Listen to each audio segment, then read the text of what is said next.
Welcome back. If you are new here, we are building a new category of learner, the Quantified Self-Financier. Most people treat money and coding as two separate worlds. We don't. We use the double helix method. We use financial theory to understand what to do, and we use Python code to verify that we are doing it right. In Lesson 1, we established the three pillars of our financial system. Number 1, the net worth. We define the difference between assets and liabilities. Simply put, assets are things that put money in your pocket. For example, a real estate investment or a stock. Liabilities are things that take money out of your pocket. For example, a credit card or a student loan. Number 2, the guardian. We proved mathematically that you should not invest a single dollar if you have high interest debt, usually over 15%. That debt is a hole in your bucket. Number 3, the safety belt. We calculated your emergency fund, the exact amount of cash you need to survive a crisis, without selling your assets. If you haven't watched this video, you can watch it now.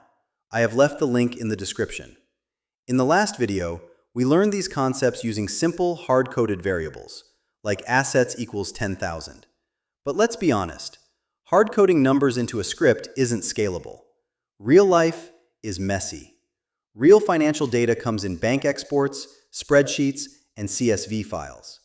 Today, we are going to apply those main learnings to a bit more complex data set. Imagine you have an Excel file, like your bank statement, where you have all your expenditures. We will upload this whole file into Python and analyze this data together. This will be a more realistic example compared to the previous video, which was more focused on the financial concepts. But remember, our promise is to deliver Python analytical skills that you can start applying from day one. And one of the most important skills is learning to work with Excel files in Python. That's why this project exists. I want to explain to you, step by step, how to bring an Excel file to Python, take the data, and analyze the data necessary to understand and improve your personal finance. Once we reach this step, the next step will be to start investing. So today, we are going to load different files representing your financial life: assets, liabilities, income, and expenses. We will clean them using Python, and we will calculate your true status. Open Google Colab. Let's verify your reality. Type this with me. Import pandas as PD. Now, stop and look at that line. Why are we doing this? Think of Python like a bare garage. It has basic tools, hammers, and screwdrivers. It can do simple math. But Python, by itself, does not know how to read an Excel file or a CSV. It doesn't speak spreadsheet.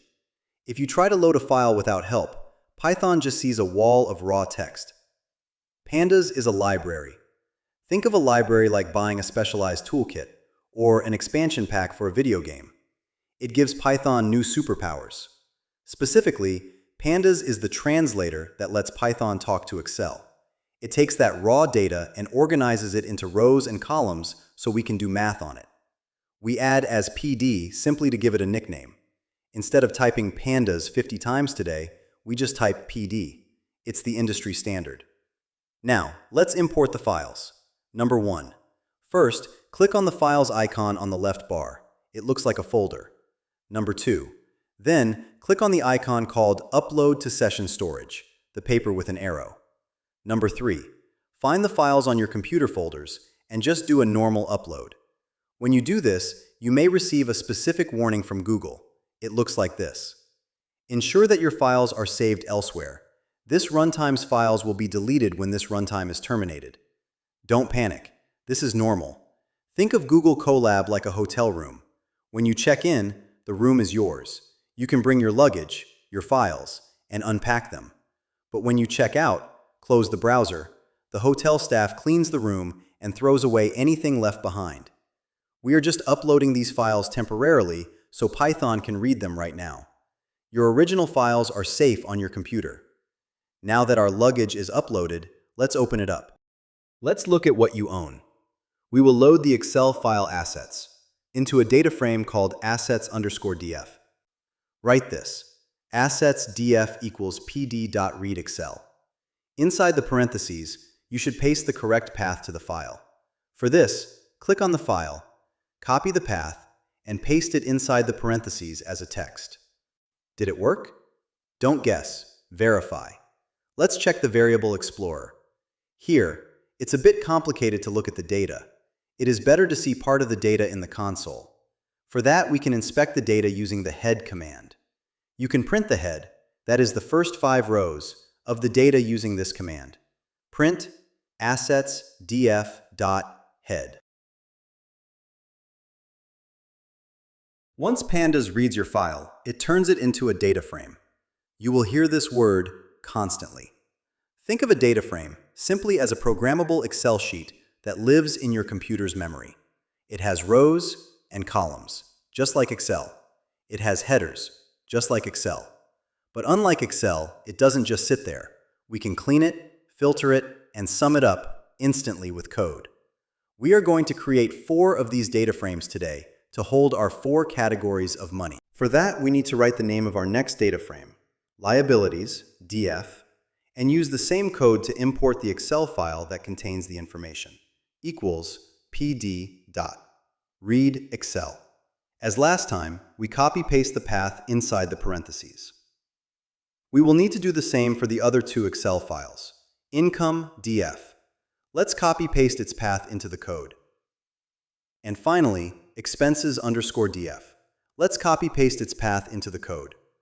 Note that in all the cases, I am writing the last name df. This is not mandatory, but it's a good practice to remember that this variable is a data frame. Now we have all the Excel files loaded in our code as data frames. It's time to start doing the analysis. We used .head to explore the first 5 rows of the asset data frame. We can use the same code to get the first 5 rows of the expenses data frame. Please note that the count of rows starts with 0. This is usual in Python. The first element is 0. The expenses Excel file has more rows. If I want to see more rows in the console using the same code, I just need to add the number of desired rows inside the parentheses. Let's go for 10 rows. Now, we see all the rows in the console. Print expenses df head 10. Another important piece of code is the one that inspects the name of the columns of the data frames. With this code, we don't need to check all the information inside. We just get the column names. This will be very useful in more advanced modules. I just have to write print expenses df columns, and it shows me the name of the columns of the data frame: expense, amount, frequency. Note how Colab is helping me with this autocomplete function. It knows my variables, and it's trying to help me to go faster.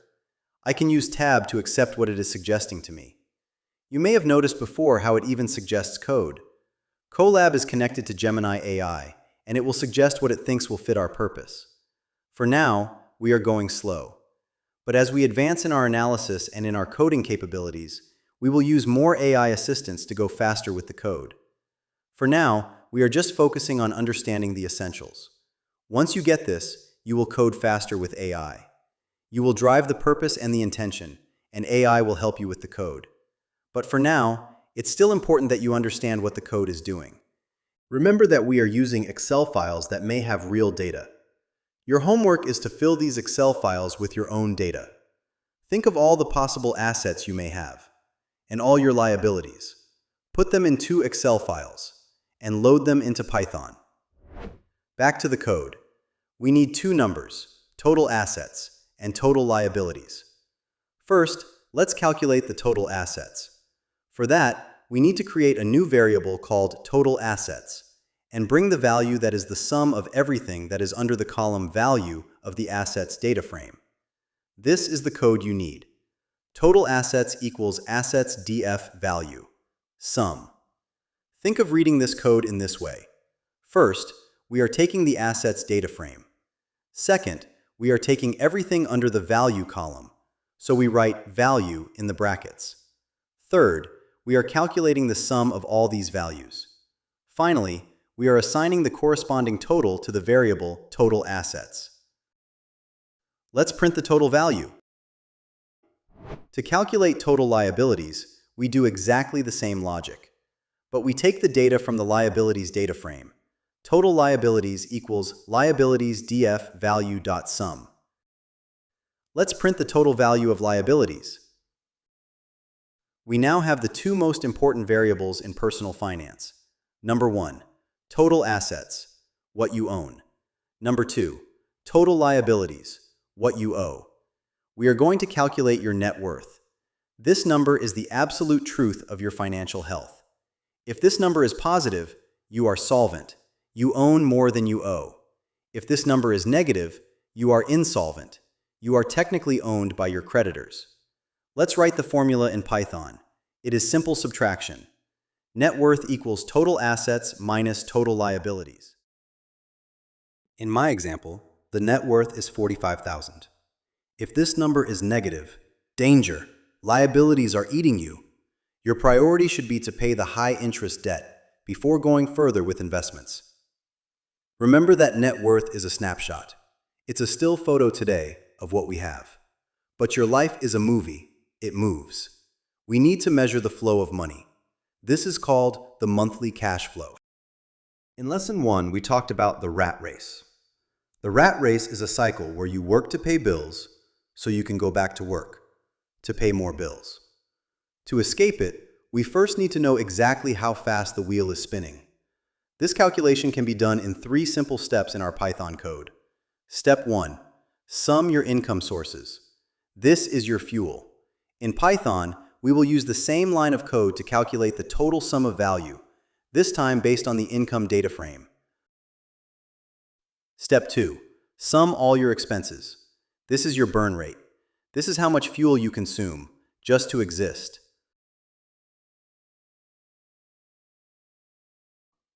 Step 3. To calculate the monthly cash flow, we just need to take the total income minus total expenses. Monthly cash flow equals total income minus total expenses. In this example, I have a cash flow of $2,000. This means that I am saving $2,000 each month, net. You cannot drive a car without a safety belt. And you cannot invest in the stock market without an emergency fund. Why? Because the market is volatile. If you lose your job and the market crashes on the same day, you will be forced to sell your stocks at a loss just to buy food. That is a disaster. That's why before investing, we should have a safety belt. Usually, an emergency fund should be around 6 months of total expenses. To calculate it, it's very simple. Multiply the total monthly expenses by a risk factor of 6. But how much savings do we really have? I can check my assets. There's a line called cash savings. Let's try Gemini AI to help us with this code. I will ask it, please give me the cash saving value from assets data frame. AI is a great tool. You just need to know how to prompt the right questions. We will deep dive on what this code is doing in more advanced videos. As you see, Gemini creates a variable that brings the value of my cash savings. I can take it from here. I will create a conditional to check if my cash savings are enough to cover my emergency fund. As we saw in Lesson 1, to do this we use a conditional statement. Please go and see the Lesson 1 video if you want to understand the conditional logic more in detail. Here, we are applying the logic. If my cash savings are greater or equal than the required emergency fund, then I will print status safe. You are ready to invest. Inside the else, if the cash savings are not higher than the emergency fund, I want to calculate the gap. That is how much more I need to save.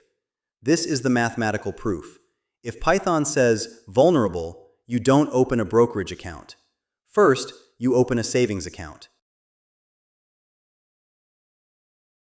Finally, remember, we defined that my monthly cash flow is 2,000 euros. How many months do I need to save before I start investing? Well, to answer this question, I need to divide the gap that I calculated earlier by the monthly cash flow. This number means how many months I must wait and save to have my emergency fund before I start investing. In this case, I have to wait 4 months, saving my $2,000, so I can bring my safety fund from $10,000 to $18,000. Those $18,000 are the amount that I need to live with my savings, my emergency fund. Finally, are you free? As we saw in the previous video, financial freedom is when passive income is greater than your monthly expenses.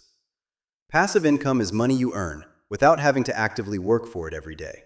Unlike a regular paycheck from a job, passive income keeps coming in, even when you're not putting in hours at the office. Some examples are rental income from property, dividends from stocks, interest from savings accounts, or profits from a business. The key idea is that your assets are working for you. Over time, building up streams of passive income can help you cover your living expenses, giving you more financial security and freedom. Let's calculate what we need to escape the rat race. Let's find your passive income from the income data frame. In our original file, this is marked as dividends. We can use similar code to the one we used to bring the cash savings from the assets data frame. This time, I want to bring the dividends line from the income data frame. This is called accessing a data frame. We will cover this topic in detail in a next video.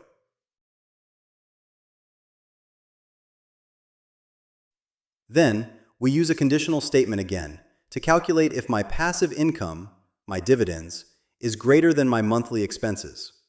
If monthly passive income is greater than total expenses, then, congratulations, you have escaped the rat race. If monthly passive income is lower than total expenses, then you are still in the rat race. But don't worry, we will learn how to generate more passive income in the next videos. Remember that the main objective of this video series is to teach you how to manage money and invest. And on the other hand, you are learning Python programming and the use of AI to code. This may help you to increase your income with better job opportunities, better salary, and more investment opportunities. Remember to subscribe to the channel to continue learning and get all the new videos in the future. Today, we translated the philosophy of Lesson 1 into data frames on Python.